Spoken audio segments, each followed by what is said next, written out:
So for all my geekdom people and my nerds, you should check us out on Common Sense, because if you go to our Facebook page, the place that I work for, Stillwell Casting, we're casting for a DC Universe online TV show called Escape Arkham. Check us out over there. That way you can see the submission process, so you can send us who your favorite Rogues Gallery villain is and several other questions for a chance to be on the TV show. You can follow the company I work for, Stillwell Casting ATL, on Instagram, or you can see us on Facebook at Stillwell Casting. That's STILWELLCASTING. Check us out there. That way you get a chance to be on DC Comics. Hey folks, Matt here. With all the craziness going on, we wanted to give a shout out to our friend Lane Silva. As you may recall, Lane was on our show last season. He's a musician, composer, and all-around amazing dude. Right now, he's offering a special deal on video music lessons. It's Name Your Price. He's offering lessons for piano, guitar, bass, ukulele, and production recording. I'm personally a former student of his, as he's taught me a good deal about editing and audio mixing, which has clearly come in handy with this podcast. So if you're looking for something cool to do, as well as something to fight boredom during all the quarantine, please reach out to our buddy Lane at JHNLNSLV on Instagram, or John Lane Silva without the syllables. Thanks, buddy. We wish you the best. If you need a shout out during these hard times, don't hesitate to hit up Common Sense and we'll make sure to plug you on the next episode. Without further ado, enjoy the show.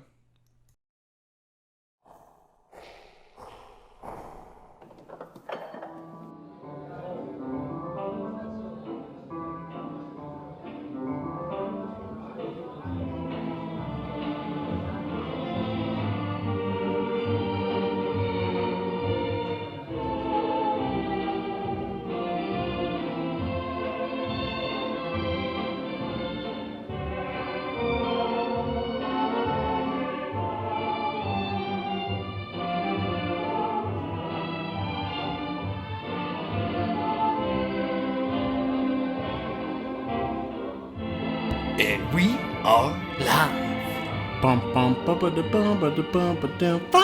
game, bitches. What's up, everybody? I didn't expect that. I didn't either. I was just like, I'm here. You just vibing? I am just vibing. So, I think it goes without saying that today is a very strange occasion. It is. I don't quite know what to make of it. What about you? Today it's been really fun. It has been. This past week has been we've been in a transitional stage, and I'll go further into that, we as a people, meaning humanity, later on. But like just within life itself, it's just been a very so we're doing that now. All right, cool. Let's figure out how to function within this craziness. And so if it's not obvious, coronavirus is a fucking thing. It's a real thing, apparently. And it's really weird because here we are, and it's like, I don't know if you saw, but I did like a video last week where I took the opening credits of The Last of Us. I didn't watch it, but I saw you post it. It was a thing where I could not do it. Yeah. Because it was just shit was getting a little too real. Yeah, absolutely. And things are closing down. I mean, you've been on at home quarantine. I've been at home since Tuesday. I had to go to work Monday, and then Tuesday I've been at home. How does it feel? That's cool. One of the things, if this will go into my gratitude. Yes. Thankful that I've been able to have self-awareness of who I am as a person and get to a point of knowing hey, you need to shut down and sit within yourself and take inventory and build who you are alone and be by yourself. And God allowed that to happen all at the same time as everyone else is y'all need to shut down. Because I was trying to figure out how to do that, and then everyone's stay home, and you're oh, okay. So now I don't have distractions. There is literally no excuse for me not to sit at home alone and be who am I? What am I doing with my life? And all these things. I'm not a young man anymore. That was really fun doing that. So that was really great, and I've been saying that a lot recently. And I will say, it's been a hell of a ride, and it's on Thursday. Yeah, because when did the quarantine shit really start? I feel like last week people were talking about it. People have been talking about it. This is the first week that people are okay, actually doing it. Do this. Yeah, so it's been talked about for maybe a week and a half, 2 weeks now. People didn't really start doing it until I feel this week, and then companies didn't really start doing it until this week. Yeah. So now it's if you hadn't stopped beforehand, now it's really happening. And me and my roommate were talking about, we think that the government's probably going to come out and be hey, everyone should do this. we're not going to force you to, but Yeah. you should definitely do this within the next day or two. That way we can all come together as a community and be like, let's calm the fuck down and not accidentally kill each other unintentionally. Fucking A, though. I mean, like, one thing you said when we were just talking was, it's you've taken a very optimistic approach with the whole thing, and I really appreciate that, because I'm typically the one where it's like, life and death is a shameless continuum. But, you know, it's one of those things where I can't help but feel that it's going to get a lot worse before it gets a lot better. But then again, people are being more vigilant about things. I mean, what I'm tired of, and this is just going to be me bitching for a second, I'm really tired of seeing all these articles by people who are like in their 40s and up, just basically being, millennials are killing old people. Yeah. And goddamn millennials. It's like, first of all, fuck you, because I've been in my house basically, with the exception of groceries and some necessities, for about a week and a half. Well, my roommate, and I can't drive with Lyft. Well, my roommate was like, how's Matt doing? I was like, Matt has been prepping for this for like the last year and a half or so he's good. Like, he's got me, he's got other friends, he's good. He's been able to like, kind of, I feel like you are kind of ready for this. You know what I mean? Not that you're a prep expert, like, oh my god, it's just like with life. I'm a prepper, man. Yeah, it's just like, I think Matt is like, he's gonna be okay. Like, we should not be worried about Matt. Oh, I appreciate that. I'm just tired of everybody amalgamating. It's the same problem I have with people saying millennials are the problem for everything. Yeah. Because I'm tired of everybody amalgamating serious issues into one generation of people who just barely have been able to vote for 2 elections. Hey, we weren't the ones doing coke in the 90s and 80s trying to make Sonic games shit. So, you know, take that somewhere else. And I don't know, I'm just kind of like, hey, can we just accept that there are just some stubborn assholes out there who are just going to be the way they are, and it doesn't amount to an entire generation being fucking retarded. Mm-hmm. And also, if you remember, it's the generation after us that's the one that's eating fucking Tide Pods. So fuck you and all your shit. We're just trying to make it. Like, we are literally hitting adult age, and this is something I've been dealing with recently. It's just like, I don't know, I know I'm an adult. And it's just like more so within the last 2 weeks. It's like, no, you're really an adult. Like, you really have to. Letting it like hit you. Yeah, it's like hitting me in different ways. Like, I woke up one night and I was like, what am I doing tomorrow? Work. All right, after work, what am I doing? I'm gonna come home, work on something for myself, play some games, hang out with my roommates. But like, something about that was just like, this is adult life for me right now. And like, there's nothing wrong with it. It's just like, but I don't know. I just have this huge adult feeling on myself, and I feel like I'm stepping over into that. Like, you're an adult. You're not a teenager anymore. You're not like this little kid. As much as you may feel like it, like you are still that, but you're also. You're not a young man anymore. I'm not a young man anymore, and I think that's like the real. Maybe that's the first quarter of this year. That's been my motto, or it should have been. Yeah. It's like, I'm not a young man anymore. I guess for my gratitude, it's not that I'm not grateful for anything right now. I think it's just, I'm grateful for the fact that, and I was telling you this when I picked you up before we came over here, is that I kind of surrendered to this whole whatever happens, kind of thing over the past couple of months. And, you know, where a lot of people are panic buying and doing all this stuff. I'm not trying to say like I'm better than anybody or anything like that, but it's just like, I feel like I'm in a better place because it's just like, okay, I'm taking it a day at a time. We got 2 weeks worth of food in the fridge. That's fine with me. I'm not going to go out there and buy, you know, an entire 12-foot, like, height thing of fucking toilet paper. Mm-hmm. But it's just like, you know, we've got enough to where, you know, if I have to go out and kill something, it's going to be at least 2 weeks. Do you have what you need? You know what I mean? Exactly. Even if, like, things were shut down, you couldn't get out of the house, do you have what you need? Yeah. Yeah. I just need to go get gas, but that's but even then, it's like, I don't have to go anywhere. Right. Absolutely. So I'm grateful for the fact that both what I've been I'm grateful for the fact that I've kind of taken it in stride, despite the fact that it is a crazy thing that's happening right now. And also the people I've been associating with, obviously you being one of them, have not really made it a big deal and not really panicked about a whole lot of shit. It's just like, you know, do what you can, be safe, be smart, wash your hands. Yeah. You know, don't go out and lick everything. Like me. But, you know, I'm just kind of rolling with it and just letting it go without letting it go to your head. Well, I think and one of the things I think is we have this blessing to be able to not have to worry about that because of our position, our financial positions. Yeah. Because like with my roommates, like one is a PA and he's usually working on sets, but all of his set jobs have been canceling and moving. And my other roommate, he works in the service industry, and so they're closed. So for people like that, they don't have that security. They have to go to their families. They have to go to their families. They have to find something to do. And even within that, I think it is good to. I will say, because this is going out to the public, be cautious. Be very cautious. Be very aware of what you've got going on. Make sure you're financially stable and whatnot. Find the ways to be able to do that. I think there are ways. I don't know what they are. I'm not going to be like, make the money, figure it out. You got to pull yourself up from the bootstraps.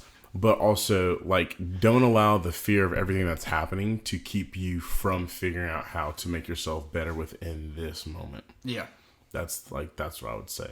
Because I do honestly feel like this is a really great thing. If you want to go into this now, I feel like it's a great thing for humanity because we're all taking a step back and just kind of, it's that what I need to do on my own, but on a global scale. Yeah. And it just all happens to be at the same time, like going within and seeing what matters, like family, friends, being able to go outside sometimes. Like I was talking to Matt and I was like, hey, we've had so much technological advancement in the last 20 years for us to be able to finally sit down and we still have Instagram and Facebook and such, but this is kind of also like for those extroverted ones like me, you're either going to sit in your house, do your own shit, get online for a little bit, but at the end of the day, you got to get out of the house, go take a hike, go out into the world. Don't spread shit is not what I'm saying, but go be alone outside within the world and connect back to what we are. We're on this rock that floats through space, that we've been here. Our ancestors and such have been here. Tap into that. I'm not trying to be weird and all that stuff. No. I think it's being reflective in that it's just look, we've gone this far and like you said, we've advanced so far so quickly that I think it's healthy that we're, even if it's by kind of a forced hand, you know, we're all kind of taking a step back and really looking at shit. One of my favorite things is I saw, I can't believe I'm saying this, but I've been watching the local news lately, mainly just to see what the fuck's going on locally. Yeah. But there's this older couple who's basically just been fucking off for the past 2 weeks. Mm-hmm. And they're just I've been taking care of the lawn and then doing puzzles. Nice. And I'm that's humble, and I like that. And it's not just I'm a retiree and I'm just sitting here looking for my social security check. Yeah. But it's they actually, I thought it was nice because it just felt like that's a very honest, productive thing to do. I mean, something I've been doing is I've been trying to work on some artwork. I owe some artwork to some clients and also just some other people. Thankfully, they're being incredibly understanding with things, but it's been nice to just kind of dial it back and not have to make it the priority, the top priority. Absolutely. Yeah. And it's just nice to be in the moment. I think exactly what you said. We need to be in the moment with something like this. And what's good about it is the fact that yes, we are stuck in our homes. Yes, we are stuck around our loved ones and all that stuff. Stuck maybe not the right word. Yeah. But we're sitting there and we're all just collectively okay, we've all got to ride this storm out together. What can we make the best of it? One of my favorite memories actually is in recent years is in 2017 when Hurricane Matthew came through. My parents and my stepbrothers and everything evacuated to my grandpa's house up in North Georgia. And then I have a cousin who works in Savannah. She evacuated too. And it's the first time I'd seen her since her wedding in 2015. And I went up there because I wasn't working at the time. I just couldn't find a job. And I was just if I'm going to be sitting here with my thumb up my ass, I'd rather be doing it with people I don't see all the time. Right, absolutely. And so I went up there. I took my computer with me, and we played Quiplash and a bunch of other just kind of group, silly, ridiculous games. What do you meme? Nice. All that kind of stuff. Just it was nice because there wasn't, we had our phones and everything, but everybody wasn't glued to their damn screen the whole time. Is how can we have fun together, and what can we enjoy, and what we can laugh about, what can we talk about that's real, and maybe, I don't know, it was just a very, very nice family thing that I feel like people need to be able to have more of, and not just in little increments. And I think this will be a nice thing to do.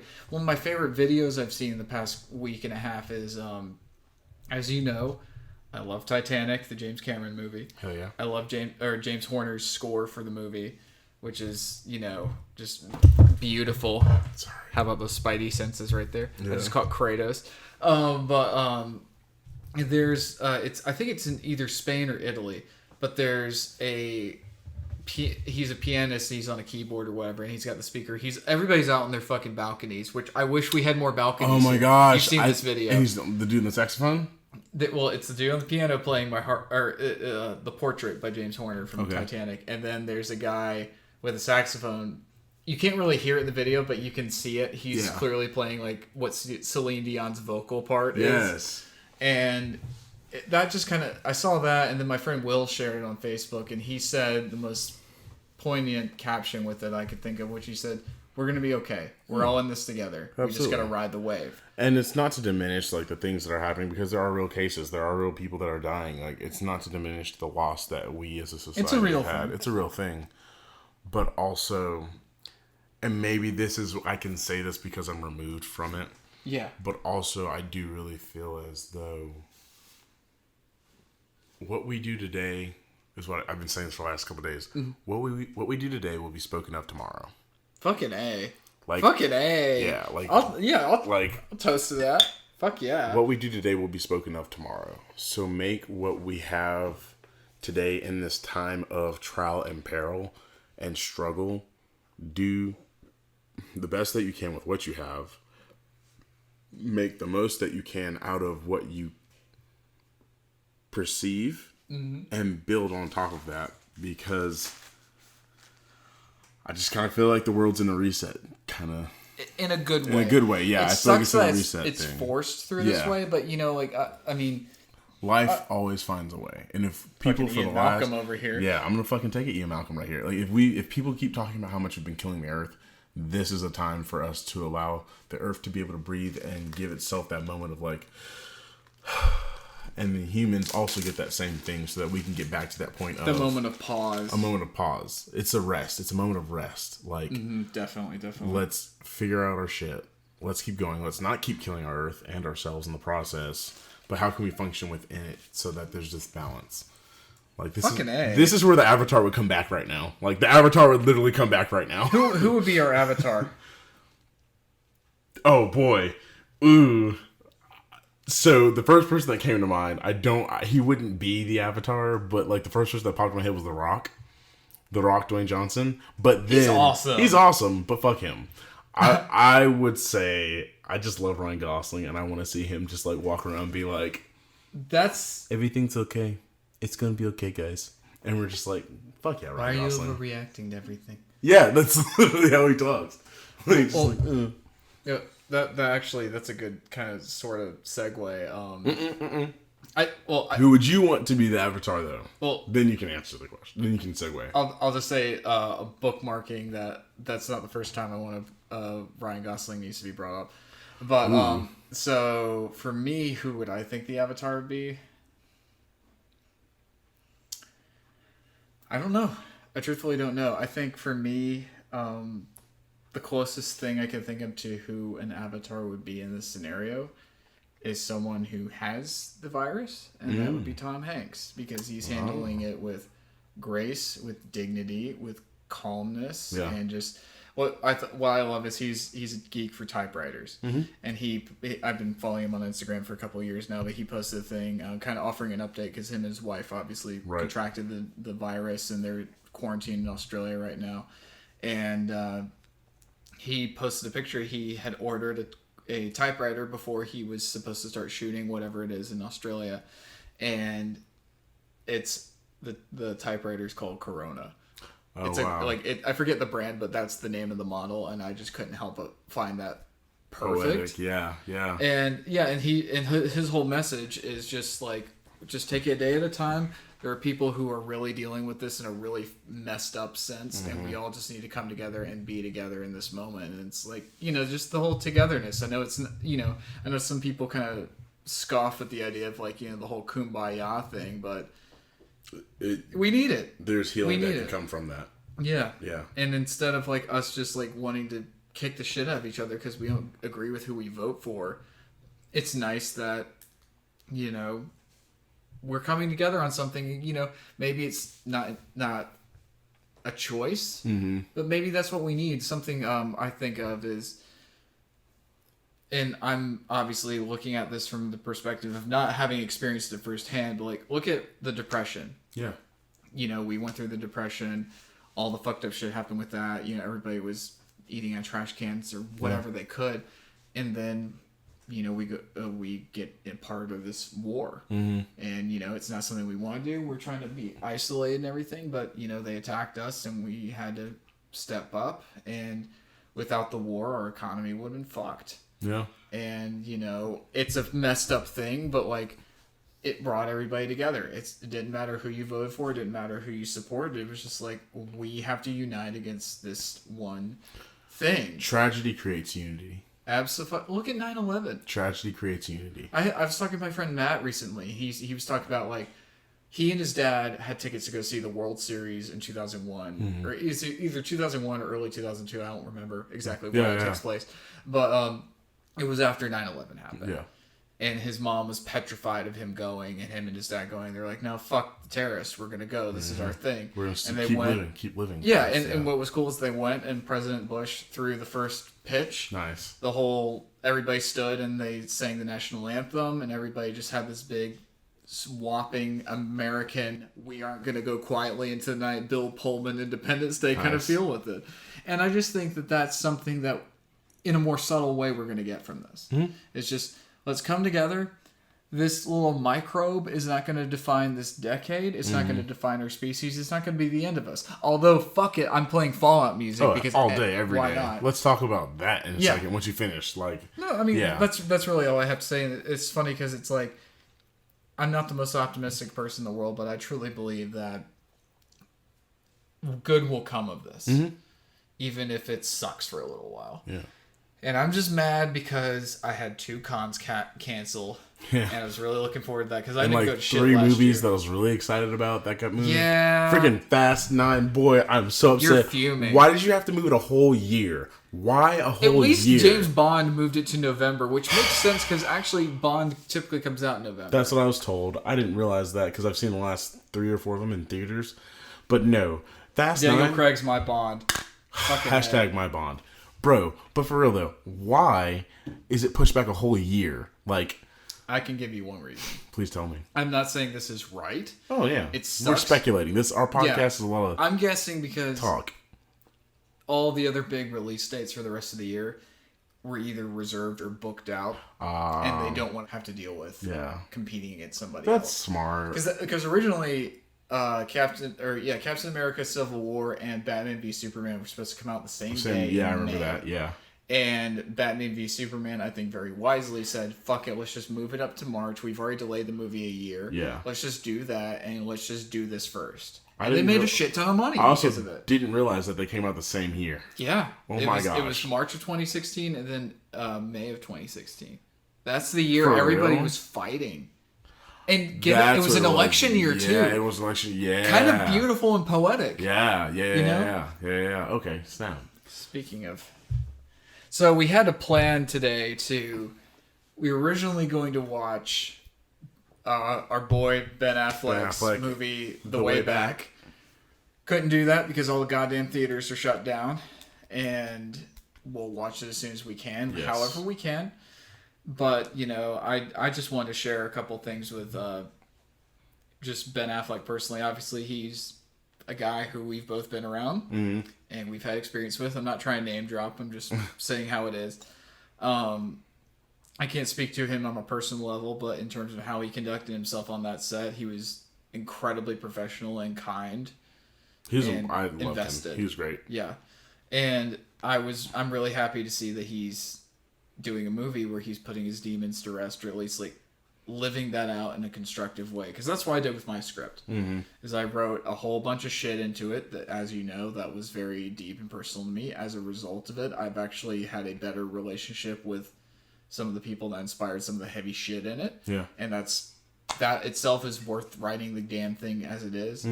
I saw an interview with him on Jimmy Kimmel where he was talking about coming home from that's right. I get to show you some pictures now. Oh, yeah. So, Homeboy is shooting a fucking movie, or he was. I'm assuming it's gotten canceled by this point, or at least put on hold. But, with Ridley Scott, called The Last Duel. Hey. It's starring him, Matt Damon, and Adam Driver. A+. Affleck and Matt Damon wrote the script together. This is their first script together since Good Will Hunting. Nice. And it's a story about a knight, a squire, and a challenger. Okay. I'm gonna show you a picture of Ben on the set. He's playing. I think he's playing a French Duke. Okay. You're not gonna recognize him. You Really? ready? Oh wow, that's weird. That's creepy, but in a good way. That's wild. He's disappearing into the role. He's hella French for real though. Yeah. And then here's a picture of him, Matt Damon, and I almost said Kylo Ren. Dude, Adam Driver. Matt Damon looks fun, but Adam Driver looks badass. Have you seen the movie, the Terry Gilliam movie he's in, where he plays plays Sancho Panza to Jonathan Pryce's fucking Don Quixote? No. He's been trying to make this movie for decades. Okay. It was originally supposed to be, it was this French actor. Do you know the story of Don Quixote? No. Long story short, I'm pulling from what I remember from my my Spanish class in 6th grade. So forgive me if this is wrong. Okay. But it's kind of this old senile dude who has wanted his entire life to be a knight. Okay. And he's convinced that he is a knight. He is going to ride his mighty steed and defeat these giants. The giants are fucking windmills. This motherfucker is beyond senile. Yeah. And there's this little like kind of he's kind of like the little like man dude in Good, Bad, and the Ugly. He's his name is Sancho Panza, and the whole thing is he's the one who's riding the donkey. He's like his squire. Okay. And the whole thing is in the context of the story, he's just like a farmhand or something. He's like, what the fuck is this crazy dude doing? And they end up going on these adventures. Don Quixote tries to kill a giant, and he ends up like taking his sword and he penetrates the fucking part of a windmill and gets hoisted up. It's a hilarious story. Nice. That's a great story. But Terry Gilliam, who did Fear and Loathing in Las Vegas, he worked on the Monty Python series. He did Heath Ledger's last film, The Imaginarium of Dr. Parnassus. I need to watch that. It's good. It's good. To watch that. But he's done a lot.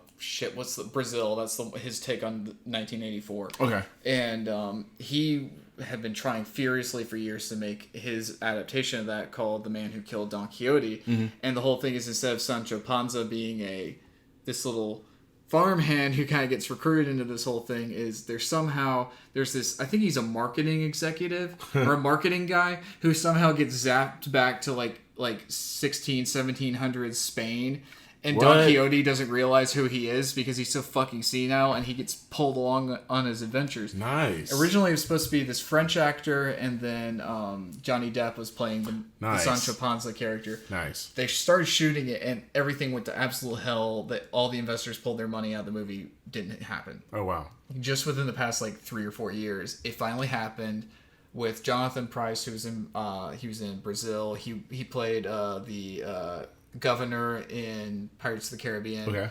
You've seen him in things. Yeah, I know who he is. And then Adam Driver played Johnny Depp's role. And I haven't seen it. I'm dying to see it, though, because I think it'd just be a treat to see it. We need to watch that for But sure. it's funny because Adam Driver looks like how he does in that movie. Nice. But going back to Ben Affleck for a second. So I saw him telling the story on Jimmy Kimmel. He was talking about how he was flying back from shooting the movie to go to his son's birthday party. I think it was his 8th birthday party. And he got there. He's like, I got to go run by the house. And then, he'd mailed all these presents back so he would have presents and shit. So he gets to his house, and his assistant or whatever says, like, I got bad news. The presents didn't get here.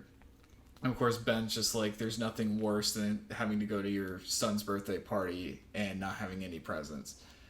But the assistant said, but Adam heard about what was going on. He sent some stuff. Nice. And not just that, Ben's son is a huge Star Wars fan.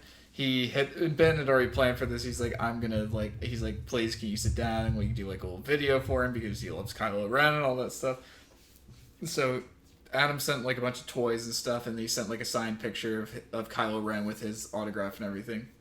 So Ben says, like, when he gets to his son gets to his stuff, he opens it and he just lights up like a Christmas tree. Yeah. And then he plays in the video of Adam Driver as Kylo Ren, wishing him happy birthday and all this stuff. And he's like, Adam made me a hero to my kids, and I will always be grateful for that. Yeah. And that just made me happy, and I thought that kind of plays to like what we were talking about, people just being kind and doing things for not really any gain other than just doing it because it's the good right thing to do. Yeah. And that's just I think it's just that empathy, being able to put yourself in those other people's shoes, because how would I feel in that situation? Yeah. Like, And there's a whole lot of stuff because I've been dealing with a lot of like past stuff. Like, I don't know, like empathizing with people in positions that you have failed in, empathizing with people with positions that you have succeeded in, but still being able to show that same level of humanity where it's how can we build on top of what I've experienced. So that foundation. That foundation so that you can have something that's better or greater or even just subpar, but that's better than what you would have received. So that you can be a better and bigger human in the bigger function of life.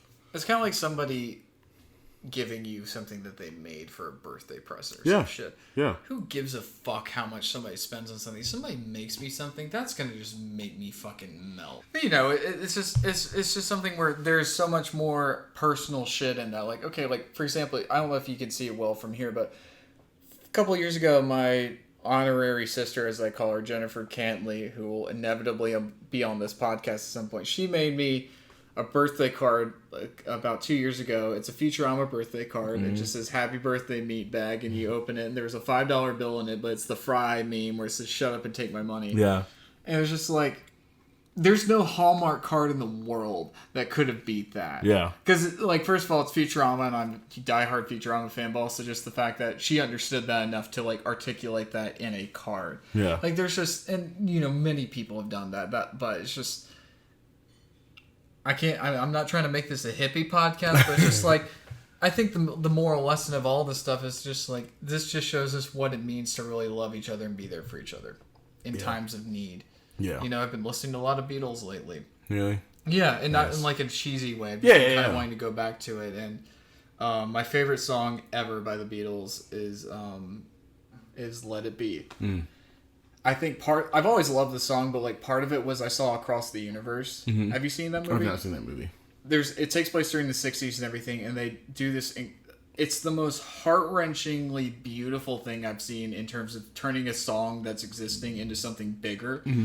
And they did a version of "Let It Be," and it's during the LA riots. And there's this kid, this little black kid, he's sitting there and he's just kind of huddled, hiding behind a car, and he's singing. He's got this perfect little angelic voice, and he's just singing it while all this hell and chaos is going on behind him. And the story that tells in that amount of time just with that song, it's just something I've never seen before. And it's just like, the whole message is just like loving each other and being good to each other. And it's just, you know, with all the shit that's going on in the world nowadays, we need that. Yeah.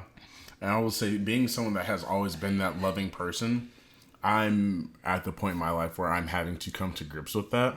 Yeah. Because I'm at the crossroads where it's like, I can let that part of me go because I know how fucked up and how grueling the world is, or I can fully embrace that, be more cognizant of that pain that can come from it, which takes more vigilance from me to be on top of my shit. Or I could just be that like brooding asshole that's like, your shit doesn't matter to me, go fuck yourself. Like, because I would love to do that. Fight crime as a bat. I would love to do that, and I can do that, but at the same time, it's like, that's not who I'm called to be. And I know that me choosing to live that life of full love and sharing that towards other people will help us as a community of people.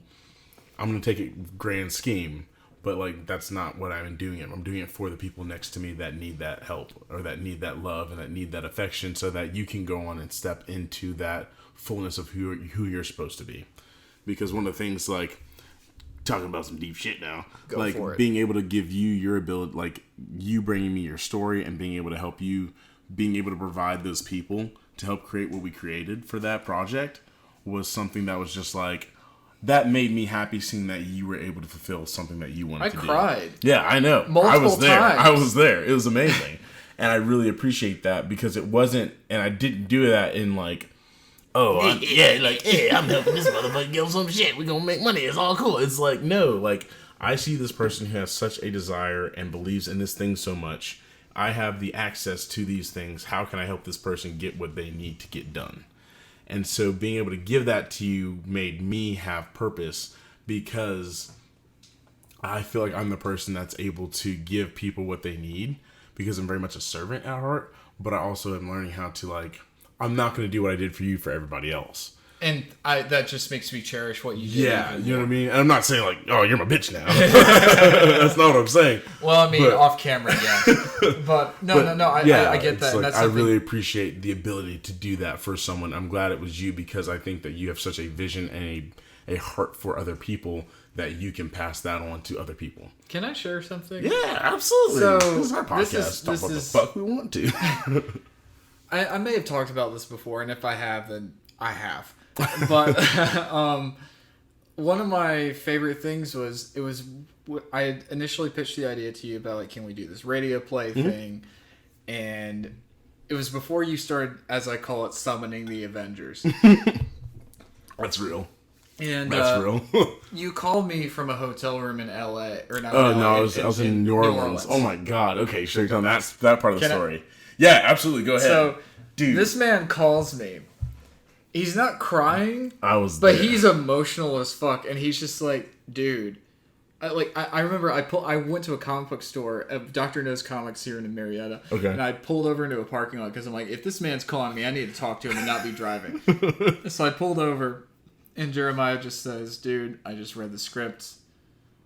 Holy shit. And you told me about a whole bunch of things about the script that connected to you and how you resonate with it, and just that. And you know, before we even sat down with that group of people and recorded it, and Lane did his magic putting it together. God, he's the second person. I called you and then I called him. Yes. And just hearing your reaction to that story really was humbling to me, and it meant so much to me because it's like, writing that, you know, I knew I had a good story in the sense that it's like, okay, this would work as a movie, and I feel like it wouldn't be something people would switch the channel on instantly.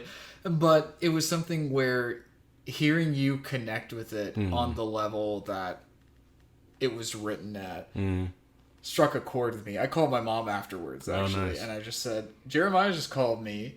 He just read the script, and this is before my mom had read it. Oh, really? What? Yes. I read it before your mom did? Yes. Boy, you've never You read it before Ashley read it. You've never told me that.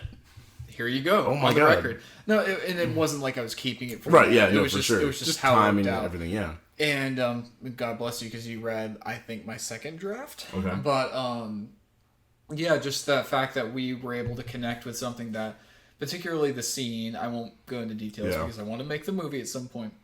But it was a scene about the main character confronting his parent, a parent he didn't have a great, connection with, and the fact that I wrote that from a very specific point in my life, and the fact that you were able to get something out of that, and we were both able to kind of form this bond over, hey, we've both been in this situation. I feel that it was just very real, especially after some conversations that I've had this past week. Looking back on that one scene. Boy, like that even speaks to the like I read that script last year, and like it still holds true because I had a conversation with another person that's like super close to me, or it's becoming close to me, and it's super dope. Freaking love that dude. He's amazing. But like even within his life, I can see how that scene would definitely open up some stuff for him. And like it's that basic human level of we, for the most part, all share this same thing that happens when you're becoming an adult and having that self-identity crisis and learning how to detach yourself from what was once before. And the thing about the scene, without spoiling it, is it's a character confronting his past in a way that he couldn't do in reality. And I think that's another reason why that scene with Han Solo, spoilers, Han Solo and Kylo Ren and the Rise of Skywalker kicked me in the chest. Is because that's what I was writing. Yeah. And then, like, I will say, like, whenever I saw that scene, like, that hurt me. Like, in such a good way. It was like that. But he says dad. Dude. I need to go watch. Dad, I start, like, because I gasped when I'm like, he says, "Hey kid," the camera pans over and you see Harrison Ford like, as Han Solo one more time. Oh God! But then like the poignancy of the whole scene, that was before I connected that it was like it was a mirror. Of it was a mirror the very first time, yeah. But what is said in that and the emotional depths. Those two are just amazing actors. They need to do something outside of Star Wars together. Yeah. Oh my gosh. Just the Well, I wrote the scene for Harrison Ford. Yes. Ideally. If I could if the stars could align and I could do whatever I wanted and I could have him for 1, maybe 2 days, Oh my god. Harrison Ford spins him over. It's just like... Well, I think I told you that beforehand, and did you read it like that, or did I tell you afterwards about I wanted Harrison? So the entire time I was reading the script, I already had people in mind. Which makes me so happy. I think Spencer was one of the options that I had. He's so goddamn amazing. But at some point I knew I was gonna like reach out to him. So I think I read the script as him as that guy.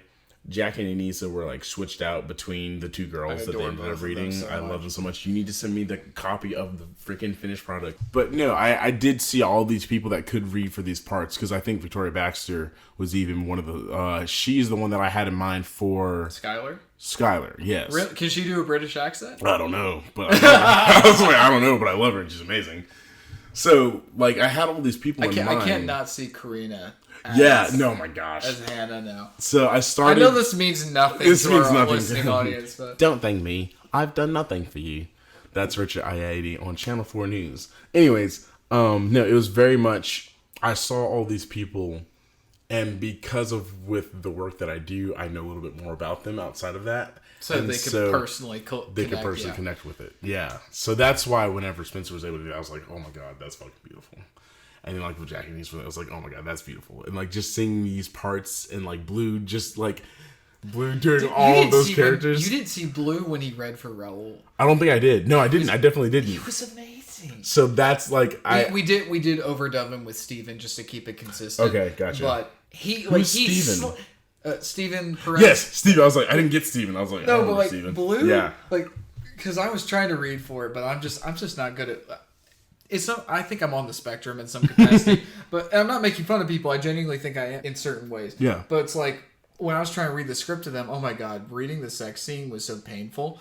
Oh my gosh, I could have done that shit like Barry White. Yeah, but you weren't fucking there. I don't know where I was. But you had something you had to do. But when I was trying to read it, I just remember there was a part where I got kind of tripped up on something.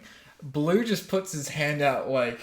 It kind of made me think of Jonathan Kent in Man of Steel before before the fucking tornado hits, and he just slides right into that shit, and it was so perfect. And he played Raoul. He played the character he was playing. Yep. He did the narrations. He was amazing. It was just like, you know, even if the goddamn thing doesn't ever get funded or made, I have that, and I have you to thank. And then, motherfucker, let's make that shit an animation. I'm not drawing that shit. Oh, you don't have to. I was like, no, fuck that. You don't have to. You've already done all the heavy lifting. We'll hire some motherfuckers. Like, but that's the thing is like, I'm gonna tie this into everything else that we've talked about today. Is being able to build yourself to a place of maybe I won't be able to get it done in the way that I want it to be, but I can build life within what I've already created into a bigger thing and make it something else that's helpful for other people. And so within what we're in right now, build the life that you want to live within your quarantine self and be what needs to be, build what needs to be better for everyone else once we get out of this shit. I'm going to quote The Dark Knight Returns. Spoilers, have you read it? I have read it. You have read it. I don't remember it, but I have read it. So at the end, I'm like 5 spoilers. Bruce Wayne has faked his death. Him and Superman have fought, and it's him with the Sons of Batman, you know, the gangs that broke up from the mutants. That's the mutant leader. And Dark Knight Returns Batman down there. But they've broken off and they formed their own thing, and Bruce, everybody knows Bruce is Batman, but as far as everyone else is concerned, motherfucker's dead, but he's very much alive.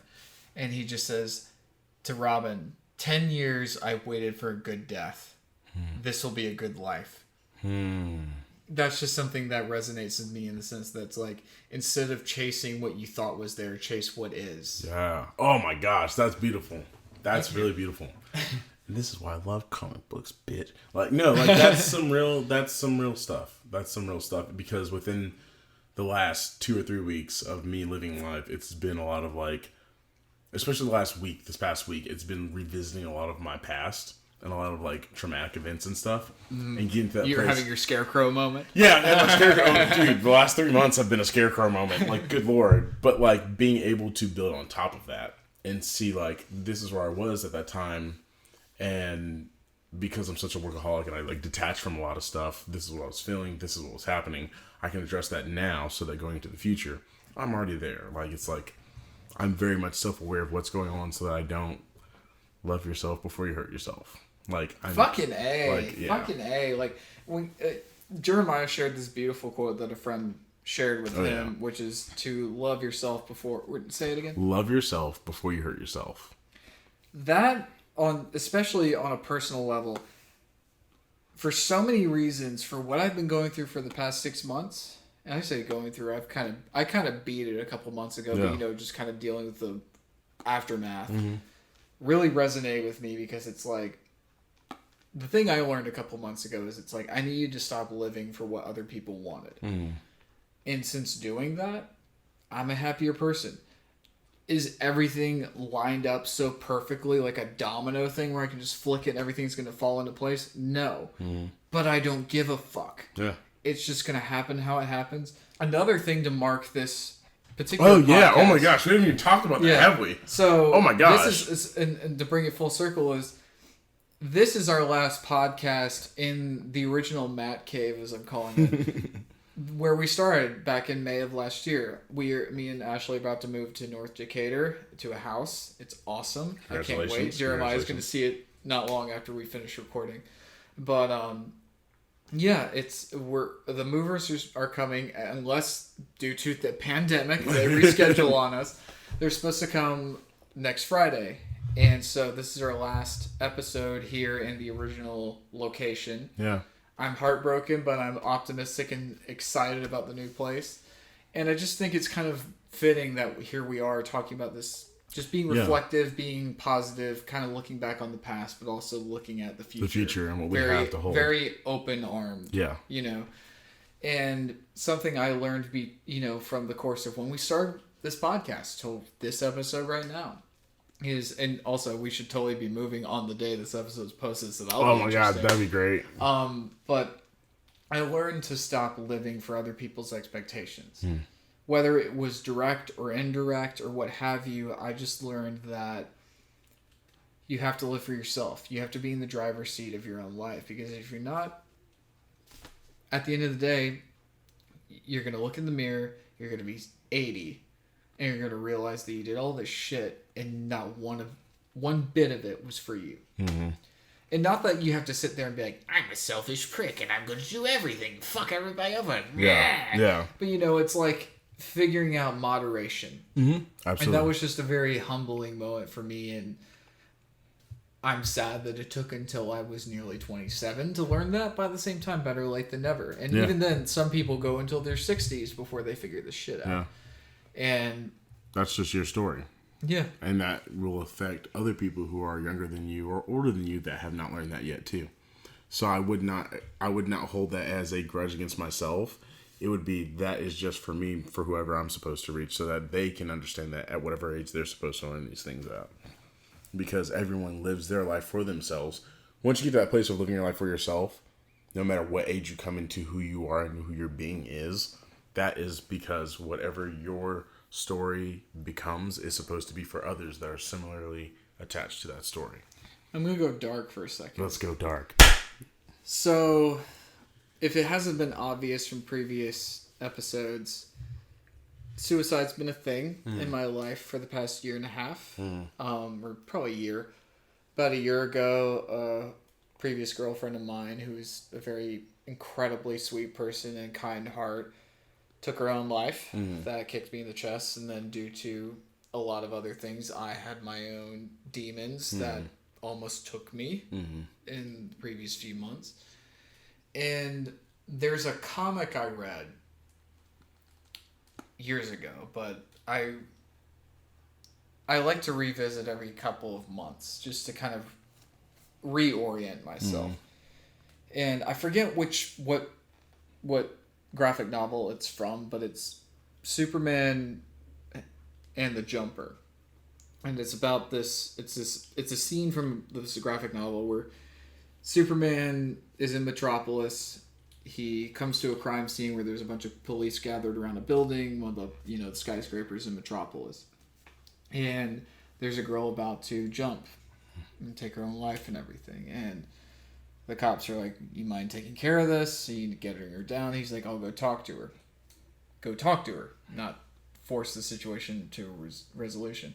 He flies up there, And he proceeds to talk to this girl. This is Superman, mind you. Mm-hmm. He proceeds to be real. He proceeds to say, look, the world sucks. There's some fucked up things that happen in it, and they're out of our control. And I'm not going to sit here and tell you that the world is sunshine and rainbows. But there's a quote that he says towards the end of one of his monologues, which, spoilers, ultimately saves the woman, is he said, I once had a friend who took their own life. They were facing a terminal illness. There was nothing they could do, and they were in pain constantly. There was no relieving that pain. He said they looked to their future, and they did not see a single happy day or even the hope of a happy day in their future, so they took their own life. I don't agree with it, but it is what it is, and I understand the reasoning for doing it. Mm-hmm. He said, and he says this to the Jumper, look to your future, and if you truly cannot see any slight hope of another happy day, I won't stand in your way. But if you find even the slightest lenience of possibility that you may have one more happy day, mm-hmm. that's enough to cling on to. Mm-hmm. And she ultimately finds something, and Superman saves her. And it's just like, that's one thing I show people when they're like, comics are just for children. I'm like, fuck you. Yeah. Fuck you, read one. Yeah. Read one like that. Damn. Yeah. That's real.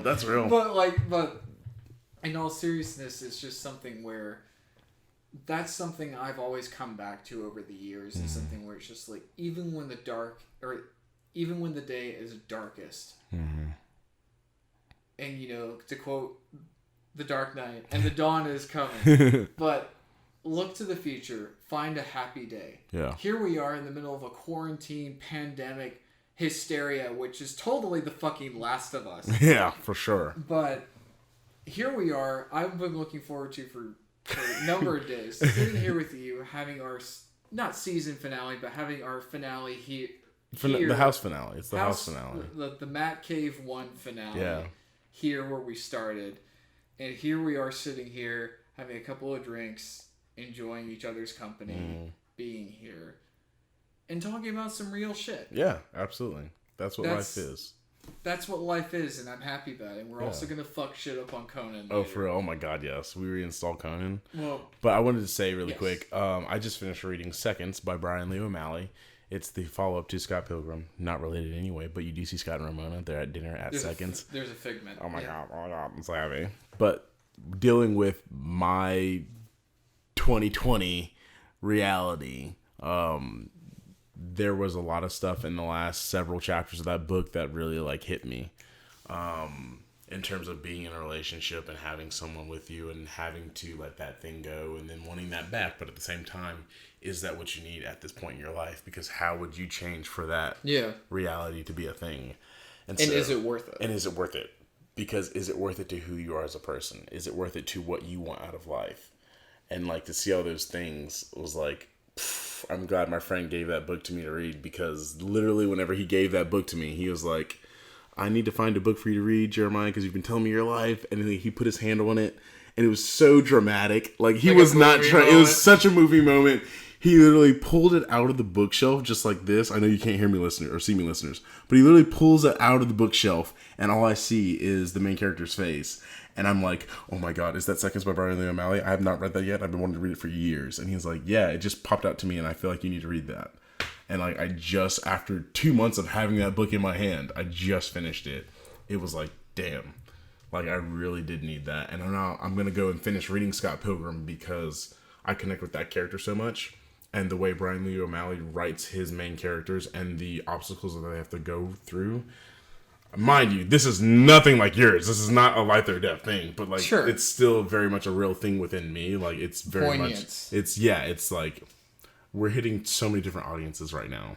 I'm glad. And I love that. I think it's great. It's being able to go back to Scott Pilgrim, and one of the things that I've been working on is being alone and sitting down in that quietness of self. Existing for your own self. For my own self, and stop serving people for a second.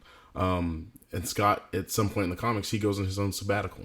And I can't wait to get back to that part in the comic books because that really spoke to me when I was younger, and I don't remember much of it, but I'm excited to see what new things I find in that now. Well, I know the movie was pulling from a lot of different parts of the comics, but one of my favorite points in the movie is when he's fighting. I forget which of the evil X's it is, but it's towards the end, and he says, "Oh, are you gonna fight me to win her honor?" He's like, "No, I'm gonna fight you for me." Yeah. And sometimes you just gotta whoop a motherfucker's ass for yourself. Yeah. Not because there's any other reason. Because, bitch, you ain't shit. I have a book I want you to read. I mentioned it last episode. It's been adapted into a wonderful movie that I think should have just ended about 2 minutes before it did. Please read that. A Monster Calls. I've heard this is really good. Neil Blomkamp, did he direct it? No. Who directed? Josh Trank? No. J.A. Boyana, who did the second Jurassic World movie. Okay, gotcha. But, I love how I just quoted like 2 different directors that did not have anything to do with it. You were hitting close. You're hitting close. But yeah, I want you to read that in your isolation if you're in the mood to go introspective. Oh, no, I need to be. It's not necessarily a mood. And it's like... I finished that in 2 days. I would say this will be easy read. What I want to do is I want to talk to you on the podcast after you've read it. Okay, for sure. But yeah, it's an amazing book. Bet. A Monster Calls is a novel by Patrick Ness, inspired by an idea from Siobhan Dowd, and illustrations by Jim Kay. Illustrations are cool. Nice. But I guess to kind of jump into something a little bit more, not so much cheerful, but more fun.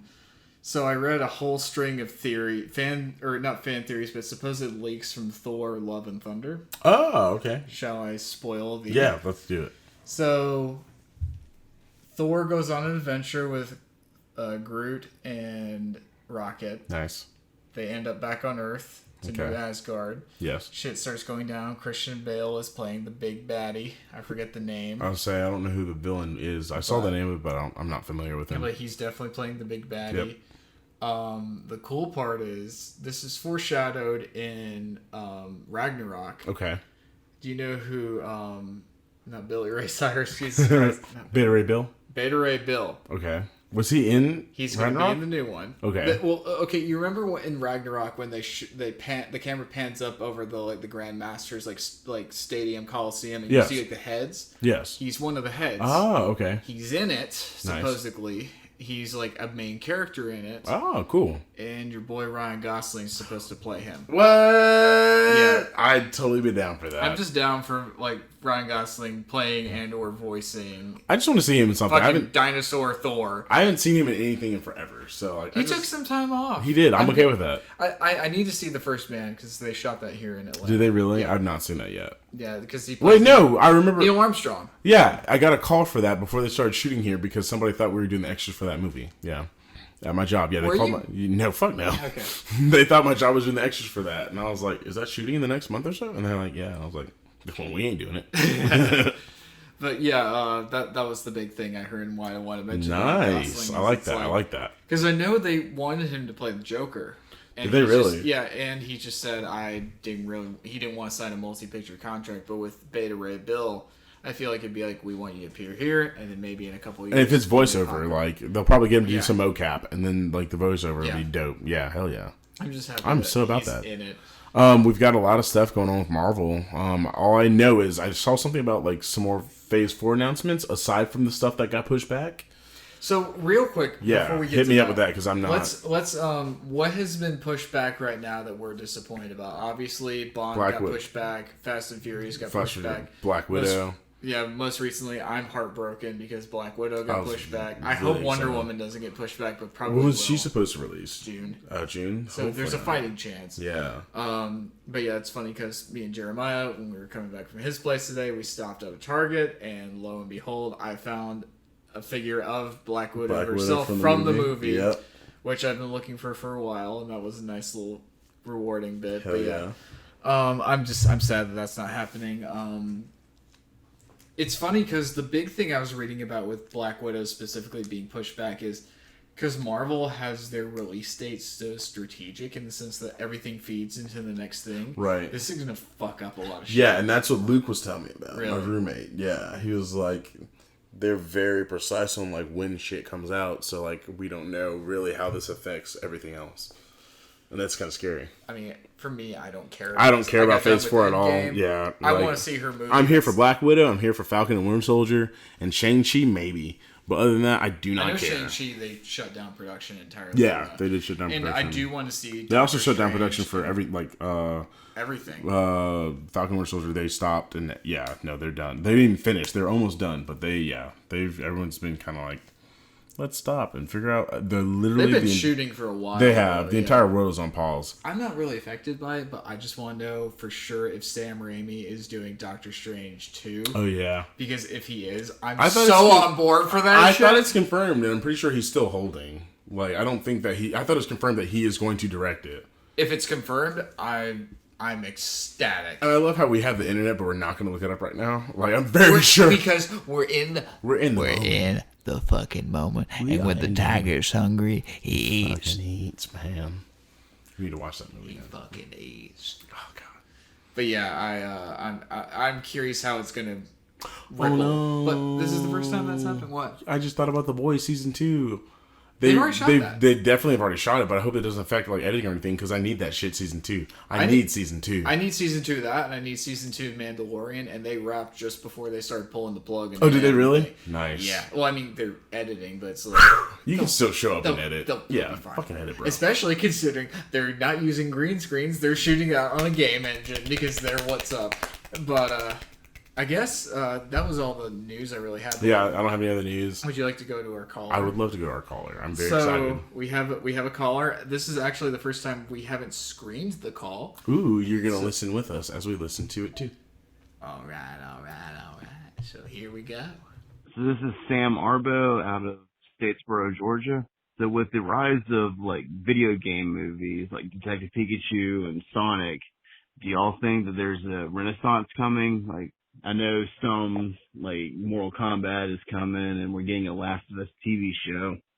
What do y'all think, like, movies and shows need that are based off of video games to be more successful in today's age? Y'all have a good one. That's a good question. That's pretty good. That's a great question. I'll start off because I just finished watching Altered Carbon Season 2.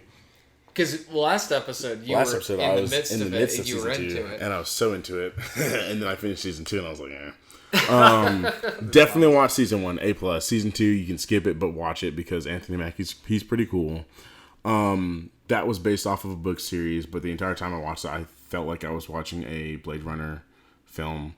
That actually has nothing to do with the actual thing.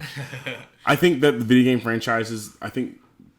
franchise movies are figuring out their footing. They're figuring out what works. I don't think we're going to get more Sonic the Hedgehogs and Detective Pikachus. I pray to God we never get a Mario live action movie. Because just because you can write it and make it fit doesn't mean it should be live action. If they're going to do like a 3D rendered thing, that's fine. Straight to fucking Netflix. Don't fuck with that in theaters. I don't think people like Mario enough. As much as Mario makes money, I don't think people give a shit about Mario enough to do that. But such franchises like he said, Mortal Kombat, I think people will definitely watch a movie of that. Well, they've done it already. They've done it already. It wasn't great, but if you go and do if you get the live action people that did the Ray Redemption, like the fighting team that did the choreography for that. Ray Redemption meets Mortal Kombat, yes. Freaking Max Payne meets John Wick, yes. Like, if you take the proper, depending on what the video game is, like Heavy Rain, I was literally just telling you, I could totally watch a movie of Heavy Rain instead of playing the video game because it's such a straight-to-movie video game that's so story-based and engrossed that you could do that phenomenally. Kratos, God of War, you could literally do those video games as a movie. But you need to make sure that you take away the video game aspect of it and tell the story and live the life of the character instead of trying to be like, it's a video game movie. No, it's a movie that is God of War. Give me my action shit. Give me my grotesque shit. Give me my shit of Kratos fucking the shit out of these bitches. Like, just make that video game a movie. And I think we need to get away from that. So, like with Sonic. He never went supersonic. That's fine, but the movie was so entertaining outside of that.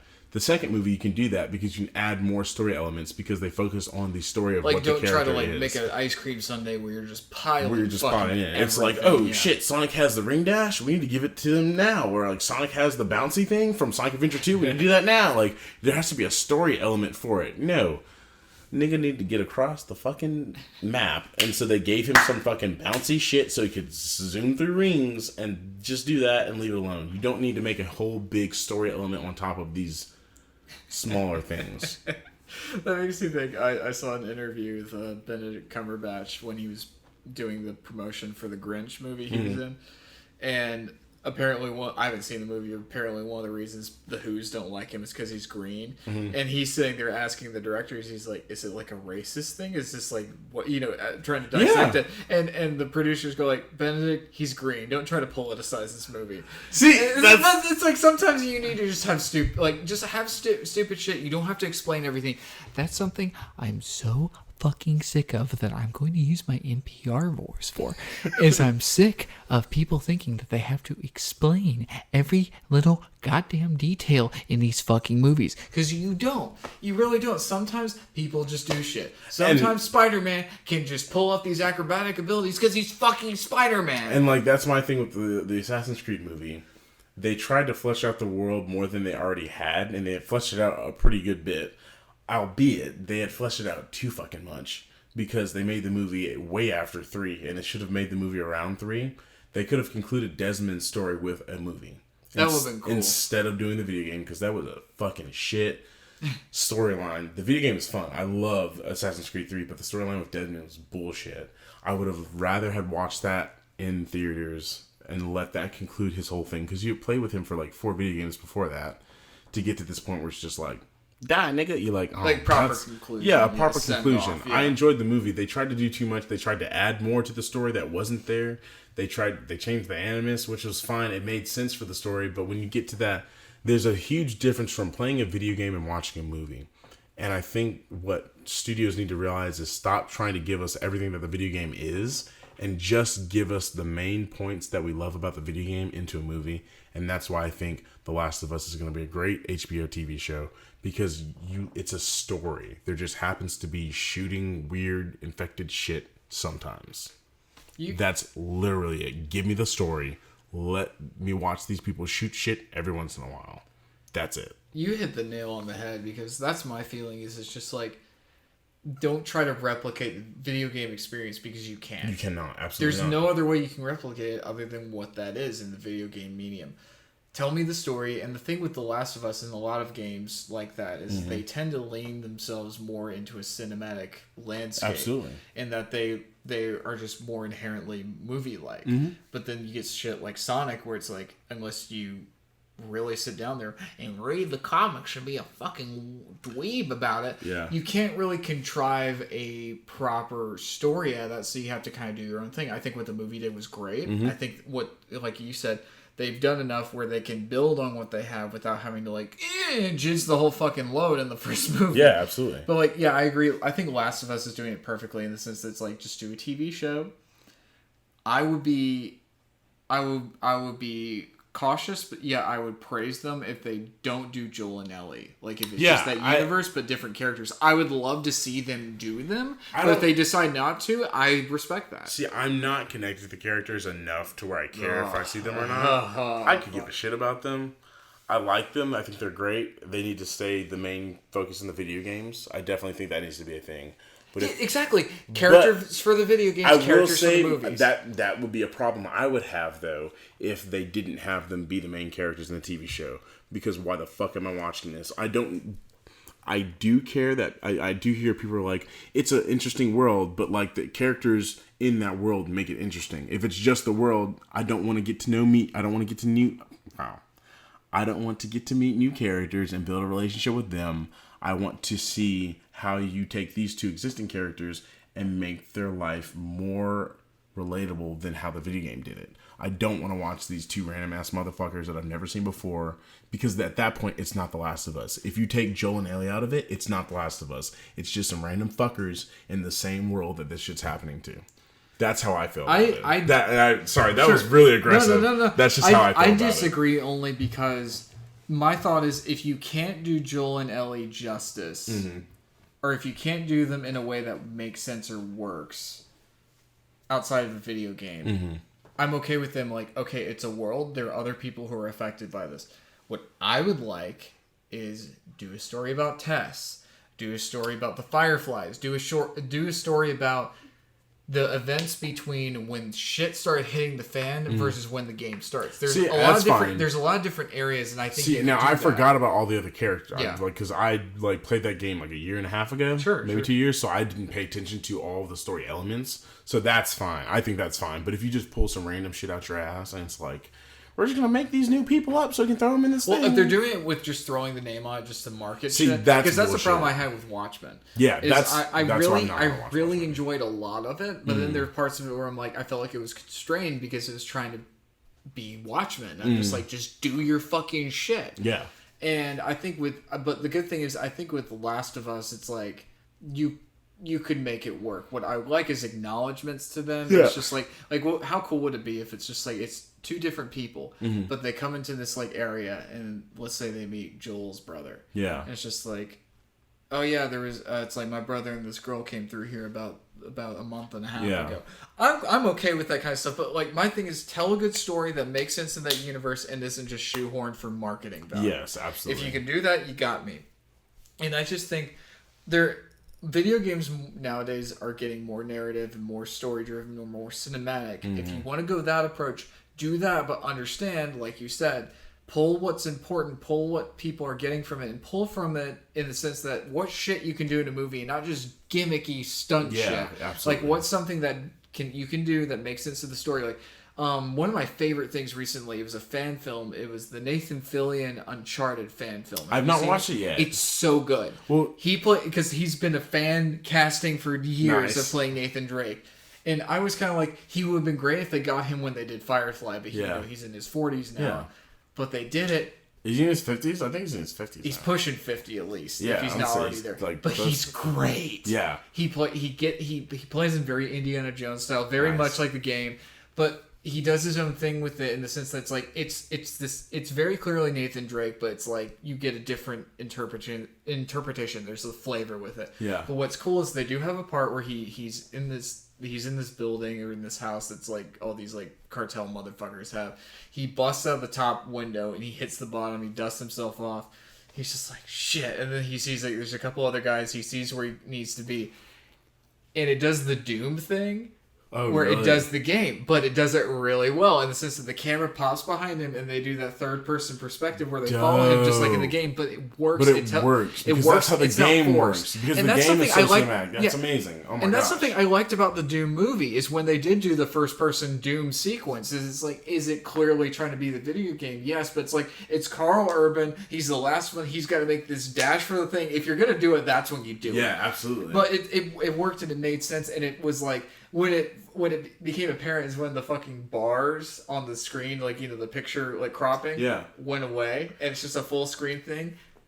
Personally, I think they could have done it with the cropping there, but it was just like, it was cool. It's like, I see what they're doing and I love every bit of it. Nice. And it worked and made sense, and it wasn't a gimmick. It was like someone who clearly understood the game enough to be like, if we're gonna do this, we have to save it for this moment. Yeah, absolutely. And because that's your IMAX moment, you know. But it's all about like the people who are making these need to understand not just the characters, not just the stories, but understand what it is about the games that registers with people enough to like bring it to the big screen. How you can transition it, like for example, Watchmen. There are things about the comic, you know, they copied literal frames from the comic. Oh, yeah, the movie. For sure. And when I was talking about Watchmen earlier, I was talking about the TV show. Yeah. But like with the movie, I think they did such a great job of faithfully adapting the comic, but not being hindered by the comic. In the sense it's like, we have to do everything to the T. Like, do your own thing, be smart about it, but don't be, it has to be a literal adaptation 100%. Yeah. Because I like it when they take interpretations like that with it, like with Battle Angel. I love that they amalgamate a couple different stories from the Alita comics, but they did their own thing. And they did, to me, I saw it as it's like, okay, they did those stories, but they did it in the mindset of like, we got to do this as a trilogy of movies. It's like, okay, is it picture perfect? No, but does it get the main important Point beats, right? across, yeah. Absolutely. And Yeah. if they can figure that out with video games, which they're clearly doing, I think Detective Pikachu was smart because it wasn't trying to do everything in one movie. It's like, let's tell one story, let's tell a humble story that people can grab onto, that's simple, but it establishes the whole universe. And that's what I'm saying. It established everything else so that when they do the Ash Ketchum movie, I don't want to do it. I'm just saying, if they were to do that, they already have enough established to where you don't have to set that up in that movie. You just know this little nigga is trying to catch them all. There's a nigga called Pikachu. That shit's it. Watch the fucking movie. Ryan Reynolds may be in it. That's all the fuck they need to do because they've done that within their movie beforehand. I just want Aaron McGruber to make a Pokemon series now. Great. It'd be dope. Oh my. Excuse me. Excuse me. I'm trying to catch them all. And then you have like Huey. No, wait.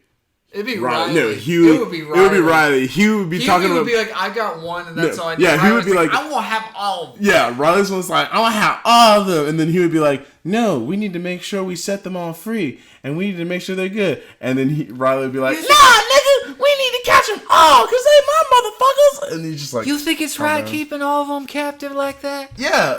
Like, let's watch a Boondocks, let's make a Boondocks Pokemon series. That'd be great.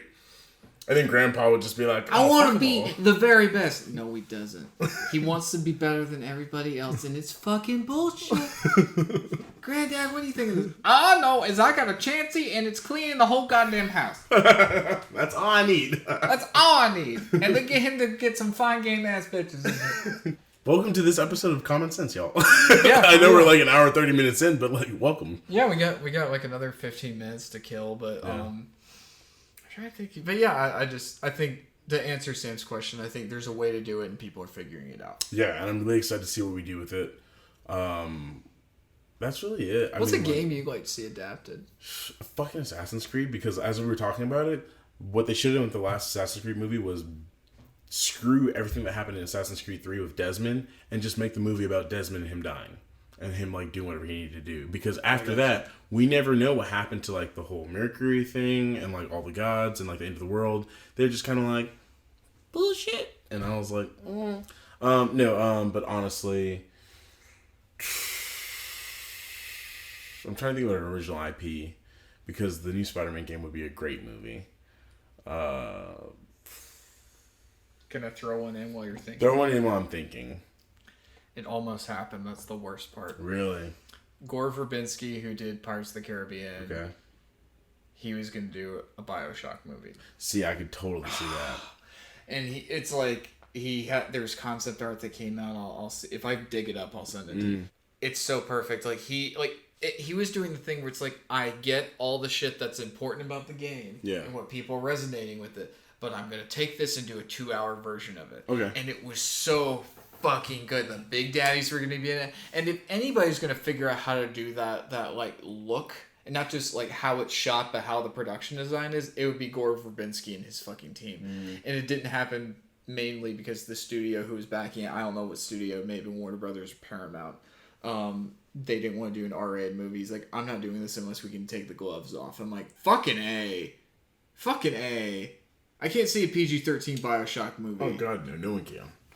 Could it happen? Sure. Could it be done well? Probably. But it's like, I like the fact that he's just like, no, I'm not doing this unless we take the gloves off. Yeah. I think it would have to be Heavy Rain. The only problem I have with making Heavy Rain a movie is it's already a movie.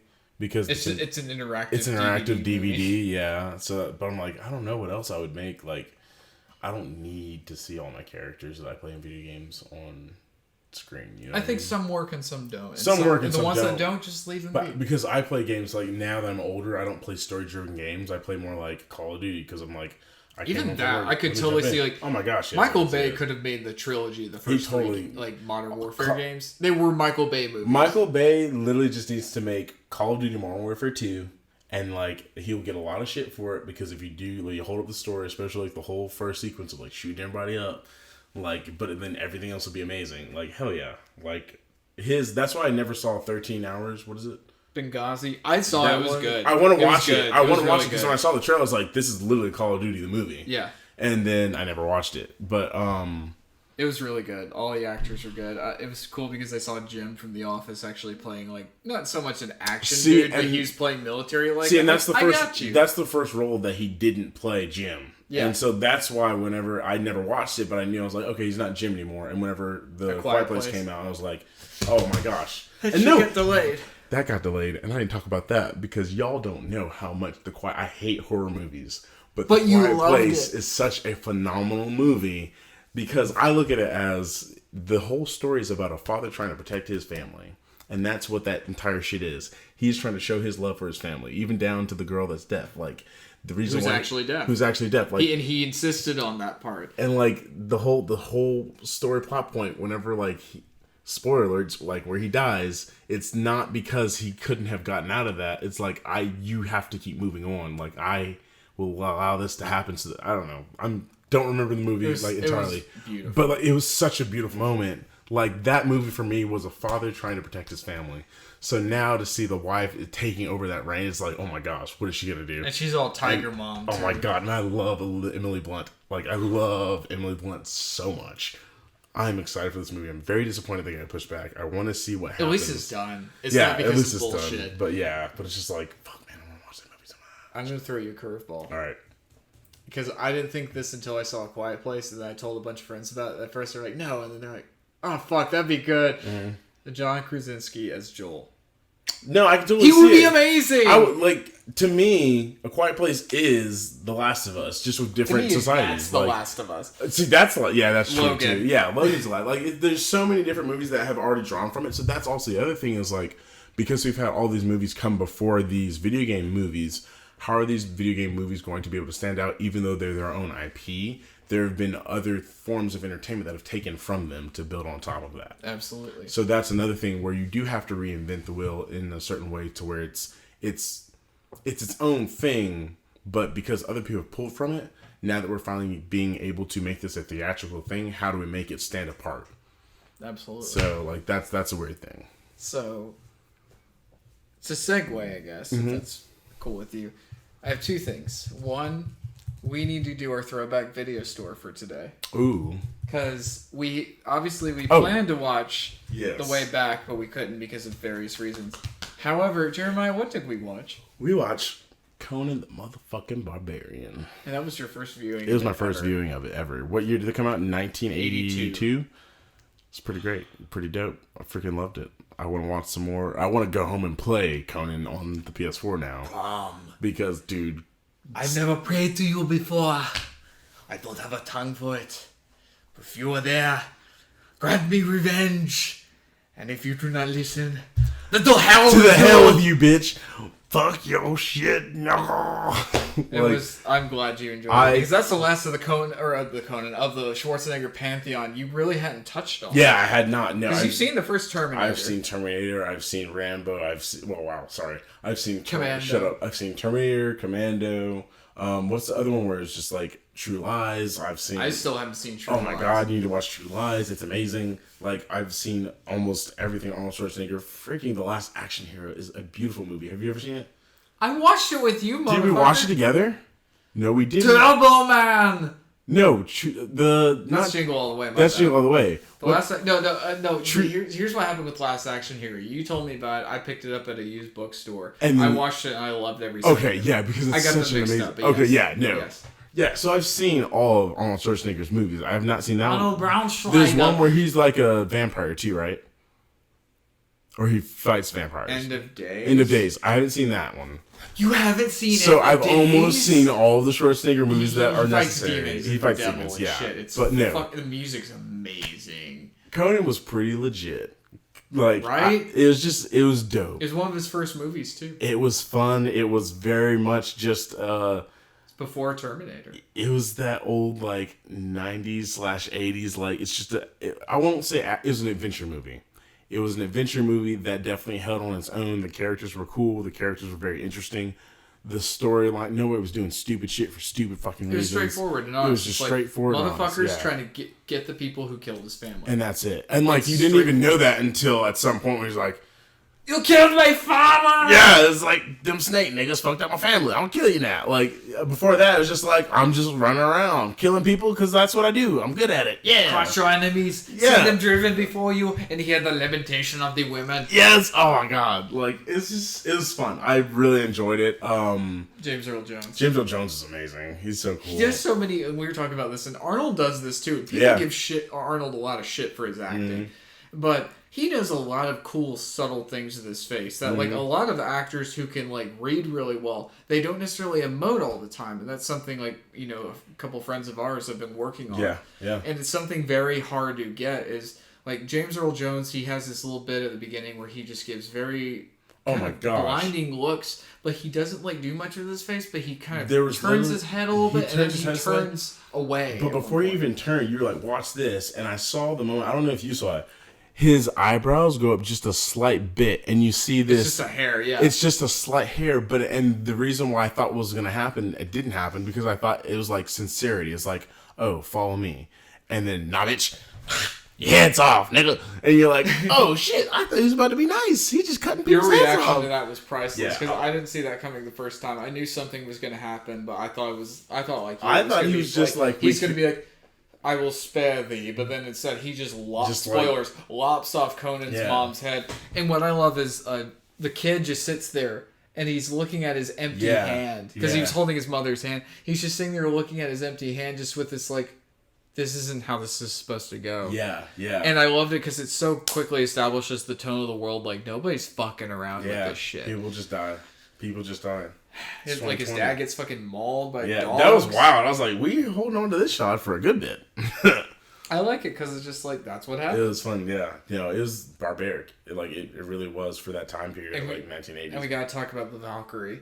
Oh my gosh. His lover. She's gorgeous. I felt bad for her when she died. But it was so... she was, like, awesome. Do you want to live forever? It was one of my... I don't know. I don't know, like, the fandom and stuff like that. Yeah. But I'll say, like, she was kind of underrated to me because she definitely gave a lot of unspoken support as, like, a side character. She was a perfect companion. She was a perfect companion. And, like, I was kind of annoyed that she got killed. But it did serve the story. But, like, all day, every day, I want that bitch on my side so we can kill niggas all day.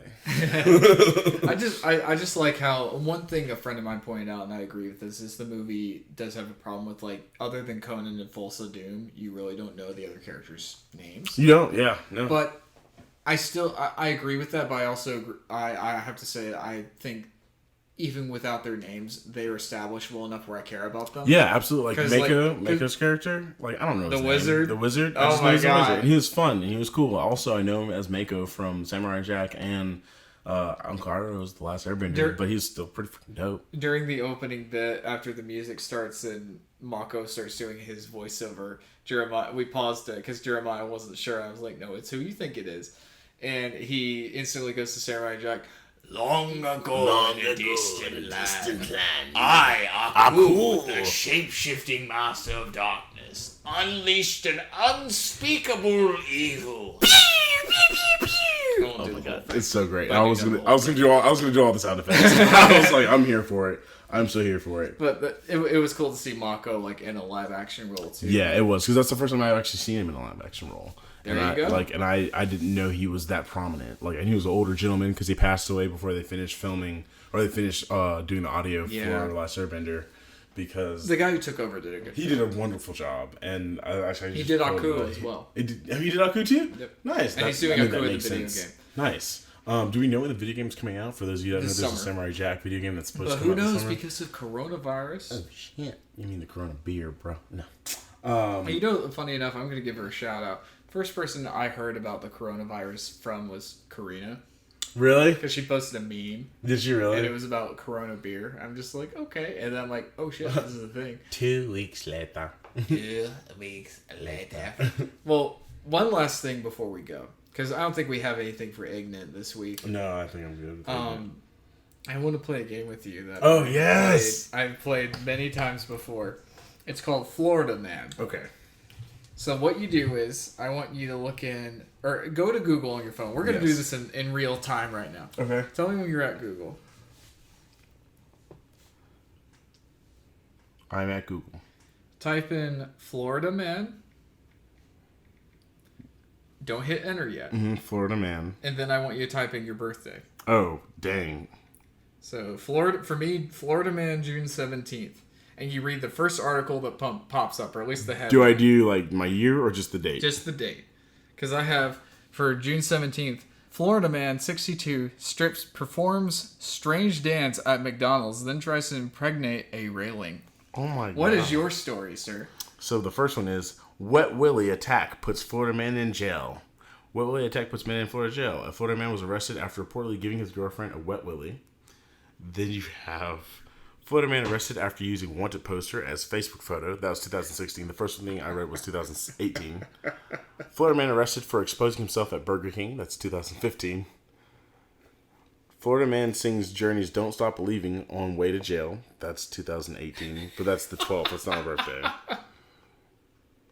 Oh, okay. Here's the best one. This was on Twitter. September 2nd. Florida man runs from cops, drowns in retention pond. I want to show you the picture of the motherfucker that came up with mine. Nice. Oh, God. He looks maniacal. Done multiple things of meth. This is the Wet Willie man. He looks like Dante from Clerks on meth. Yeah. Everybody in Florida just does meth. Mine just looks like a child molester. I don't know how else to Yeah, describe I would that. say that's what that is. This is the second picture of my guy. He looks like a friendly neighborhood Spider-Man? Ben. I was gonna say Derek or Ben. He looks Just like a like- Joe. Yeah, there you go. He's a Joe. He's the average Random Joe. Joe Schmo. Dang, I like this game. Play it with your friends. I want that, and I'm putting this on the record, I want all of our guests to play that before they leave in the future. Florida do. Man. We talked about the hypotheticals last week of what Yes. we were going to do. You were Yes. talking about, wanderin', wanderin'.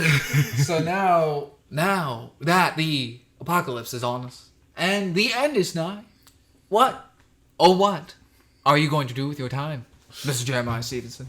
And where can our viewers find you? I believe, my dear sir, I will be in my bedroom, inside my living room, and cooking sometimes, every once in a while. I was gonna say I was like, in my bedroom, cock in hand, stroking, fast and hard and fast. You did okay. I'm not including that bit, but I just have to. You did a Shatner face react, like facial. You did hard and just the way. Because you know how he does that. You know he's just like, and looking into the future, we can no longer be one people. And he just has like, We the people of the United States of America. There we go. Yeah, he does this thing where it's like certain words have this like. This is my moment to shine. I am winning the Emmy. No, the Oscar. Even though that doesn't apply to television. I have overcome the barrier. Overcome the thing in my way. I have defeated the Gorn. I have made love to many women of color in space. And Green, blue, red, purple. I am. All of them. I have ticked off the color wheel, and I will carry on into the next cosmos with my deep understanding of everything. I'm sorry. With my deep understanding of pussy. But Hairy, shaved, scaly, all of them. I have conquered them. And Dr. Leonard McCoy has assured me that all of the rashes and burns will go away at some point. I'm not including any of that. we need to get another person Eric? that can do like little artwork for us, so we can do like little animations. Yeah. Oh my god. I want to buy the fucking... I had an opportunity to get the fucking Shatner Kirk figure you have. Oh really? They had it at the fucking Walgreens where we found both of our figures. Nice. They had it. I was just broke at the time, but now I'm like, I might need to own it. I regret. And so I may make a 6-inch scale Oscar to put in his hand. And maybe, even perhaps, a little Shakespeare script. There you go. One man can do it all. And I will be that man. I'm sorry, I have to stop. That's great. This is too much fun. So, would you like me to reiterate the No, question? I've got a question. I don't know if I should do it in my Shannon voice or should I do it in my African voice. Just do whatever naturally occurs to you. I am going to add to this. I should do Charlton Heston. Oh my with god, the you should song. start something.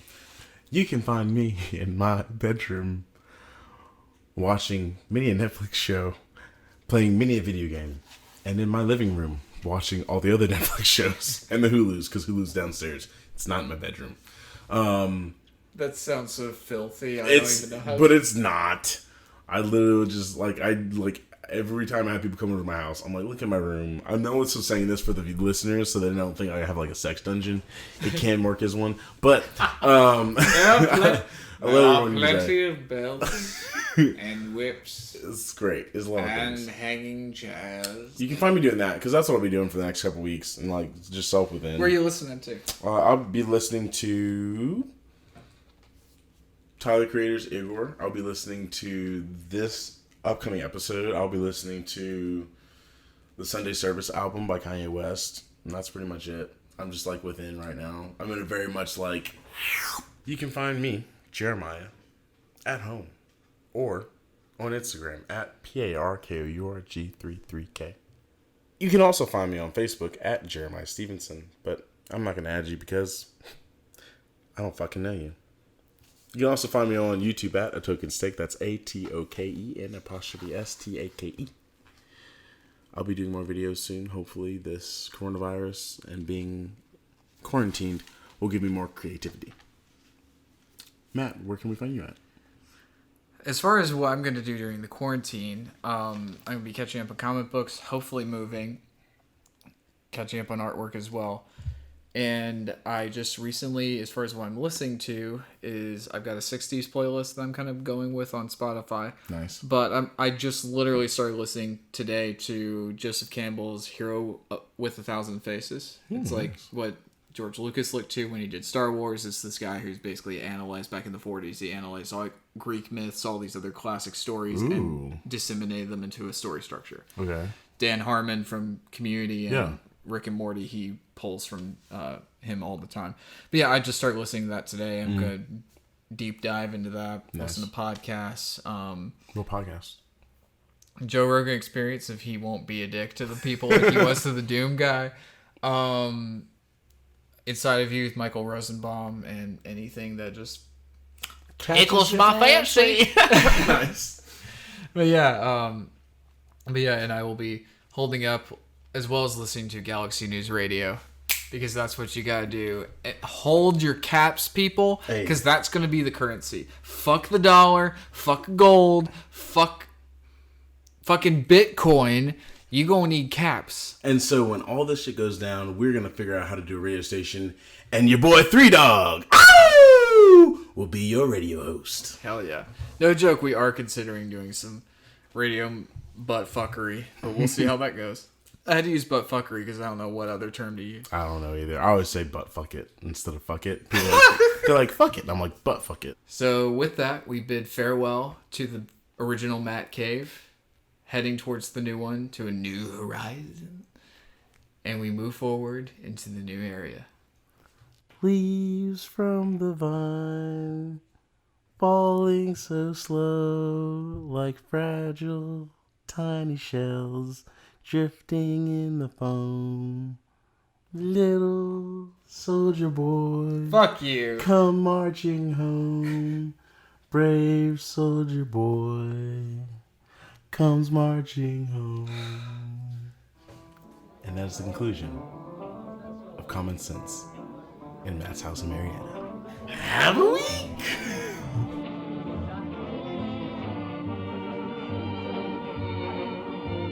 The following audio presentation is property of Lake House Creative, LLC.